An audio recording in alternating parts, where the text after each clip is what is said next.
ஆனா இன்னைக்கு ஊடக நண்பர்கள் உங்களுடைய ஊகத்துல தான் பல இடத்துல எழுதுறீங்க. விஜயுடன் கூட்டணியா என செய்தியாளர் எழுப்பிய கேள்விக்கு பாஜக முன்னாள் மாநில தலைவர் அண்ணாமலை பதிலளித்துள்ளார். வேண்டுகோளையும் இந்த நேரத்தில் நாங்கள் தெரிவிக்க கடமைப்பட்டிருக்கின்றோம். அண்ணா திரு விஜய் அவர்களை பொறுத்தவரை நான் ஏற்கனவே பலமுறை சொல்லி இருக்கின்றோம்.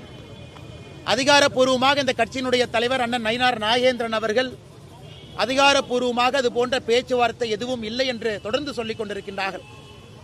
என்னை பொறுத்தவரை ஒரு டீயும் காஃபியும் எப்பொழுதும் கலக்காது என்று சொல்லிக் கொண்டிருக்கின்றேன். காரணம் சித்தாந்தங்கள் வேறு. ஆனால் இன்னைக்கு ஊடக நண்பர்கள் உங்களுடைய ஊகத்தில் தான் பல இடத்துல எழுதுறீங்க.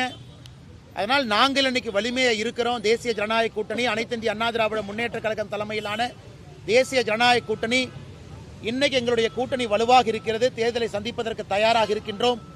ஒரு பெரும் வெற்றியும் பெறுவோம் என்கின்ற முழு நம்பிக்கை எங்களுக்கு இருக்கு. ஒரு புறம் கட்சிக்காரங்க டிவி தொலைக்காட்சிகள்லாம் விஜய் பவன் கல்யாண் மூலமா என்டிஏக்கு வராரு அப்படின்ற தகவல் தெரிவிக்கிறாங்க. இன்னொரு புறம் செய்தி தொடர்பாளர் வெளியிட்ட அறிக்கை தொடர்பாக அவர் பொறுப்பிலிருந்து நீக்கப்படுறாரு. கட்சிக்குள்ளே ஒரு குழப்பம் இருக்கு அப்படின்னு திரு ஏஎன்எஸ் பிரசாத் அவர்கள் கட்சியினுடைய ஒரு மூத்த உறுப்பினர், ஒரு நல்ல செய்தி தொடர்பாளர், பத்திரிகையாளர்களோடு மிக நெருங்கிய தொடர்பில் இருக்கக்கூடிய மனிதர். அதனால் கட்சி மாநில தலைவருடைய அறிவிப்பு நாமெல்லாம் தேவையில்லாமல் எதுக்கும் முடிச்சு போட்டுக்க வேண்டாம், இது செஞ்சாரு அதனால நீக்கி இருக்கிறாங்கன்னு.